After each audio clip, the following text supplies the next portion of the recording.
Bismillahirrahmanirrahim. Assalamualaikum warahmatullahi wabarakatuh. Salam hormat sahabatku semuanya dimanapun saudara berada.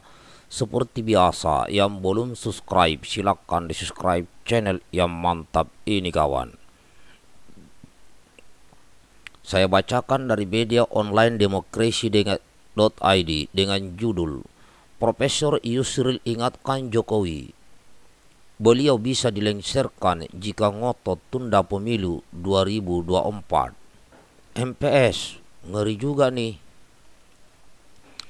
Pakar hukum tata negara Yusril Izzah Mahendra mengingatkan Jokowi terkait wacana penundaan pemilu. Menurutnya jika itu dilaksanakan maka bisa menabrak konstitusi Undang-Undang Dasar 1945. Jika presiden menabrak konstitusi maka akibatnya akan fatal. Salah satunya bisa dilengsarkan. Kalau saya sih menasihatkan kepada Pak Jokowi ya tetap menaati konstitusi Undang-Undang Dasar 45. Kata Yusril seperti yang dikutip dari kanal YouTube Hersubeno Point pada Senin 28 Februari 2022. Presiden Jokowi bisa dilengsarkan apabila menunda pemilu 2024.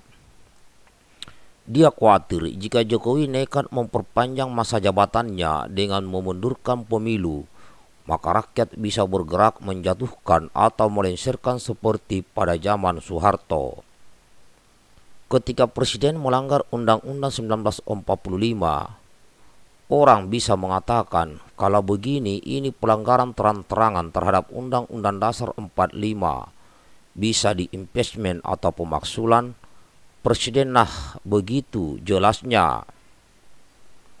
Salah satu cara menunda pemilu bisa dengan dekret. Dia menyebut salah satu cara menunda pemilu yang konstitusional adalah dengan presiden mengeluarkan dekret. Pak Jokowi akan menghadapi kritik yang luar biasa kalau dekret ini kan ujung-ujungnya menambah Undang-Undang Dasar 1945 juga ya kan. Timbul pertanyaan zaman sekarang. Orang kan jauh lebih kritis. Apa bisa? Apa benar? Jelasnya. Menurutnya untuk saat ini menerbitkan dekret tak semudah zaman Soekarno. Nggak seperti tahun 1959. Bung Karno dengan mudah mengeluarkan dekret. Sekarang saya rasa nggak semudah itu. Saya tidak menyarankan langkah itu ditempuh. Apalagi dengan menciptakan konvensi ketatanegaraan kan merubah undang-undang dasar dalam praktek. Tapi teksnya tidak berubah sama sekali, ujarnya. Sudah bertemu Jokowi bahas penundaan pemilu. Yusril mengatakan 2 kali bertemu Presiden Jokowi dan berbicara masalah penundaan pemilu. Beliau saya agak ledek-ledekin. Lah ini mau bikin ibu kota baru. Berapa tahun nih Pak? Jangan-jangan tunggu 3 periode. Beliau menjawab. Hahaha, 3 periode katanya. Kan situ yang lebih ngerti. Apa cantolan konstitusionalnya hayo? Nggak ada toh, masa saya disuruh nabrak konstitusi, kata Yusril. Dia pun menyimpulkan dari apa yang dikatakan Jokowi, jika tak ada kemauan mantan gubernur DKI Jakarta itu untuk memperpanjang masa jabatannya. Saya pikir secara sahir beliau ya bilang begitu, dan itu yang saya pegang. Ini mudah-mudahan ini memang kemauannya Pak Jokowi, jelasnya. Khawatir pada orang di sekitar Jokowi. Dia lebih khawatir pada orang-orang di sekitar Jokowi yang terkadang bisa mempengaruhi sang presiden. Sebab kadang-kadang jadi pemimpin itu susah. Saya ingat Pak Harto. Suatu hari saya dengar Pak Faisal Tanjung ngobrol-ngobrol sama Pak Harto. Saya ini bagaimana ya baiknya? Apa maju lagi apa bagaimana? Katanya tahun 1997. Tutur Yusril. Lalu Pak Faisal Tanjung menjawab, kalau saya Pak, ini saat yang paling baik Bapak mundur pelan-pelan. Puncak keharuman Bapak, kesuksesan Bapak sekarang, sambungnya. Namun suatu hari Yusril mengetahui jika Pak Harto ternyata kembali maju sebagai calon presiden. Saya sendiri di Binagraha tanya Pak Harto, "Pak, ini kok jadi mau maju lagi?" Dijawab, "Lah, iya ini Harmoko ini keliling-keliling safari Ramadan." Terus pula menghadap saya mengatakan saya ini masih dibutuhkan. Ya seperti itu terangnya. Lalu dia ditanya seseorang, apabila terjadi seperti itu saat ini bagaimana? Gimana ya, saya bilang politik ini kan serba tak terduga. Dulu menurut Pak Harto ya Harmoko yang mengusulkan seperti itu. Dan tahun 1998 Pak Harmoko yang mengusulkan ngetok Palu sampai patah, minta Pak Harto mundur. Sekarang Caimin yang mengusulkan, siapa tahu dia juga nanti yang minta Pak Jokowi mundur. Jelasnya, tegaskan mau pemilu sesuai jadwal.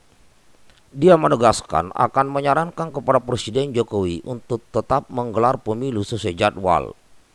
Kalau saya ditanya pemilu apa tidak, ya pemilu. Karena kalau tidak pemilu itu menabrak konstitusi, terangnya. Dia pun memberikan satu jalan keluar. Lebih baik kita belajar sama Filipina yang melaksanakan pemilu serentak digital.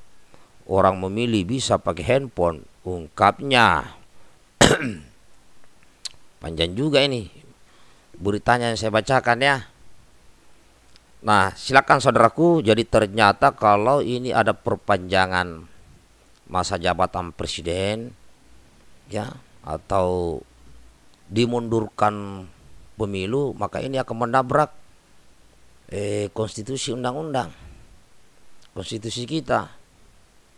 Nah, dan saya beritahu bahwa salah satu institusi yang memegang teguh amanah konstitusi adalah Tentara Nasional Indonesia.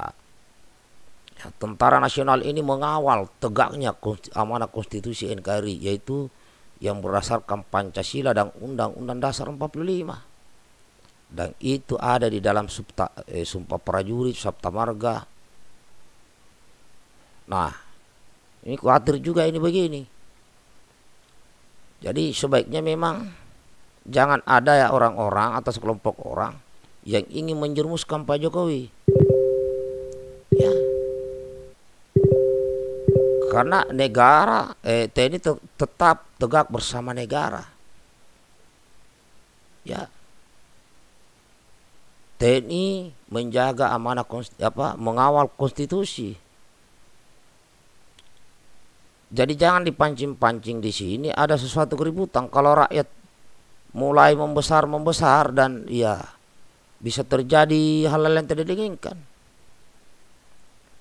Jadi siapapun yang ada di elit politik janganlah berusaha untuk mempengaruhi Presiden Republik Indonesia untuk memperpanjang masa jabatan. Karena kalian akan berhadapan dengan kekuatan rakyat. Kenapa? Rakyat ini mau diaturkan adanya konstitusi. Coba tidak ada konstitusi negara, mungkin kita sudah pisah-pisah semua. Kembali ke zaman-zaman dulu.